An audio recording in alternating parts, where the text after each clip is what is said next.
उपमुख्यमंत्री अजित पवार यांनी शेतकऱ्यांना आश्वासन दिलं। नुकसानग्रस्त शेतकऱ्यांना दिवाळीपूर्वी मदत देण्याचा प्रयत्न आहे। पूरग्रस्त परिस्थितीच्या संदर्भात जिल्हाधिकाऱ्यांचे रिपोर्ट आलेत।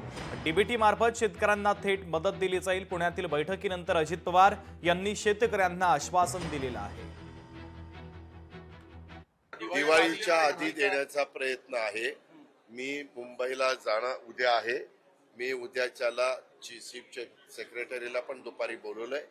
आम्ही सगळ्या जिथं जिथं ही पूरग्रस्त परिस्थिती निर्माण झालेली तिथल्या जिल्हाधिकाऱ्यांचे सगळ्यांचे रिपोर्ट शेतकऱ्यांचे आलेत का, रिपोर्ट आल्या आमचे जे काही तरतूद करायची किंवा जो काही निधी उपलब्ध करायचा तो आम्ही तयार ठेवलेला।